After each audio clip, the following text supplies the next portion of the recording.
Qu'est-ce qui fait que malgré plusieurs séances de délivrance et après renoncement aux pratiques des fétiches, on sent que l'impact de ces œuvres pèse encore et a des effets négatifs dans la vie d'une personne et plusieurs années après?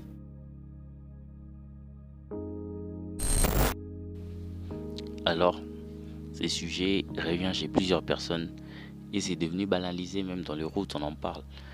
Les gens qui disent que chaque année on vous délivre, mais vous retombez encore dans la même chose. Il y a même ceux qui vont dans l'extrême dire que quand une personne tombe seulement à l'église comme ça, il est possédé. Mais en vrai, la vidéo que je vais mettre là, c'est une vidéo du prophète Joël où on lui avait posé la question sur le fait que une personne est délivrée. Donc, c'est-à-dire que la personne qui est venue poser la question, il était dans les histoires de sorcellerie, il était dans les histoires de faire du mal, tout ça là, par les puissances occultes. Mais il a cru au Seigneur et il est passé par la délivrance. Ils ont tout brûlé par la prière, tout ça là. Ils ont fait la délivrance en vrai. Mais il demande comment ça s'est fait. Comment ça s'est fait encore que ces choses-là que j'avais laissées ont encore comme des impacts sur la personne. Donc, c'est-à-dire que, comme l'exemple, une personne qui a un problème d'impudicité, lui n'arrive pas. Quand il y a une femme, il faut qu'il tape d'une certaine manière. Il faut toujours qu'il sorte avec la femme ou qu'il couche forcément avec la femme. Il va dans une prière de délivrance. Il avoue tout. Il avoue, voilà, moi je fais ceci, je n'arrive pas à tenir, tout ça là. Priez pour moi que cet esprit me lâche. Parce que l'impudicité, derrière l'impudicité, il y a aussi des esprits d'impudicité. Il n'y a pas que la normalité de la chair ou des termes comme des libidos, de tout ça là. Alors on prie pour la personne, mais la personne est toujours dans ces histoires là. La personne n'arrive pas à se détacher en fait. Et c'est ça la question du mec en fait. Comment, pourquoi ça se passe comme ça? On a prié pour moi, j'ai décidé d'arrêter. Mais je sens toujours les influences de cette sorcellerie que j'avais laissée. C'est quoi le problème en fait? Et c'est par là que le prophète Joël déjà dit premièrement que il n'a jamais assisté à quelque chose de comme ça. Il sait que quand on délivre par le nom de Jésus, oh, let's go, tu es libéré. Ou c'est fini pour ces choses-là. Mais il me parle dans un texte que vous n'avez pas été sauvé ni par la chair ni par le sang.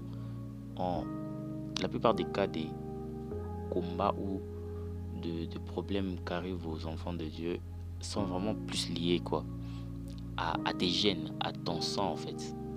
En fait, c'est dans les sangs. C'est pour ça que lui-même il dit que la délivrance, c'est quand on traite ton sang. Et bon, voilà, on ne va pas en parler en l'air en large, même si moi j'ai suivi la prédication et j'ai la compréhension de ce qu'il a dit, ça peut toujours édifier quelqu'un. Alors, let's go. Qu'est-ce qui fait que malgré plusieurs séances de délivrance et après renoncement aux pratiques des fétiches, on sent que l'impact de ces œuvres pèse encore et a des effets négatifs dans la vie d'une personne et plusieurs années après? Moi j'ai pas encore vu ce genre de cas. Mais souvent les cas dans lesquels on résiste beaucoup, la personne a renoncé, elle n'ouvre plus de portes, mais il y a toujours l'influence. La plupart des cas, c'est un problème avec le sang. Les délivrances, la délivrance, c'est quand on traite le sang. Ça, c'est ma conclusion. La délivrance, c'est quand on traite le sang. Je crois au renoncement, je crois à l'imposition des mains, la personne tombe, tout ça, mais c'est pour cela que je crois sincèrement, pour rejoindre ça, c'est sans prétention. Je crois que Dieu a prédestiné le ministère prophétique pour la délivrance dans les familles. Amen. Sincèrement. Il y a des cas, si un pasteur traite, il y a des cas, Dieu peut résoudre. Mais il y a des cas où il faut un prophète ou une prophétesse. Quelqu'un qui est dans le ministère prophétique, qui a la capacité de voir dans l'invisible. Il est écrit, c'est par un prophète qu'Israël est sorti de l'Égypte. C'est par un prophète qu'Israël a été gardé. Les prophètes travaillent beaucoup pour libérer des gens de 400 ans d'esclavagisme. 400 ans. Donc ton cas peut être vraiment dur. C'est la famille, c'est 4 générations. Vous êtes nés dans ces problèmes. Mais un prophète, un seul prophète, avec un prophète à ses côtés qu'on appelle Aaron, une prophétesse qu'on appelle Myriam, ils peuvent entrer dans votre famille et vous sortir totalement de là. Parce qu'eux, ils ont la capacité de voir dans le monde spirituel, de savoir où ils vont toucher, où ils vont frapper. C'est très important. Voilà pourquoi n'attaquez pas les prophètes, ne minimisez pas les prophètes. Les prophètes, surtout dans cette génération, Dieu élève les prophètes pour travailler dans la délivrance des familles. Voilà. En vrai, un problème de délivrance peut sembler large, mais il suffit de peu en fait. David Égard, si tu le crois dans ton cœur et que tu le confesses de ta bouche, ça peut déjà le faire. Crois juste que Dieu t'a délivré. Prie sérieusement pour ça. En vrai, les histoires de délivrance, des fois, pour une personne, entre guillemets, mature, ça vient dans ton esprit, en fait. Je parlais même de moi-même.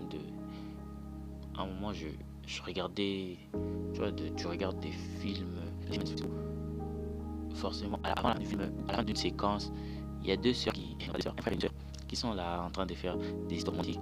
Et Netflix, en vrai, je ne le conseille pas. Bon, à des jeunes, je ne le conseille pas. Et dans ces films-là, il y a toujours des séquences où les personnes sont en train de coucher ensemble. Mais les vidéos sont vraiment pornographisées, tu vois, d'une certaine manière. Petit à petit, tu regardes ça, tu commences à être influencé d'une certaine manière. Et grâce à Dieu, je sentais qu'il y avait comme un esprit d'impudicité qui venait derrière ces choses. Et j'ai prié dessus.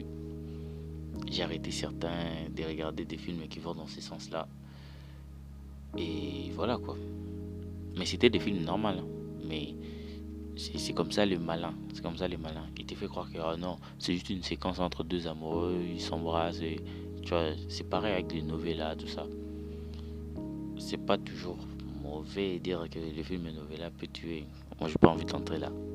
Bref, je ferme la parenthèse. Je pense que les personnes qui ont envie de comprendre comprendront que derrière un petit fait, un esprit peut entrer à l'intérieur. Et c'est pareil avec la délivrance. Tu dois comprendre. On dit que la première arme dans le combat spirituel, c'est la connaissance. On ne combat pas ce qu'on ne connaît pas. Quand tu comprends dans ton esprit que j'ai un problème d'impudicité, j'ai un problème de la colère qui me bloque des portes d'une certaine manière, tu sauras vraiment comment bien prier, comment bien t'y prendre en fait. Alors, c'était ça la vidéo. Je prie Dieu que les personnes qui sont en train d'écouter, si tu es dans un cas comme ça, où tu es dans une captivité quelconque, la Bible déclare qu'il est venu pour libérer les captifs.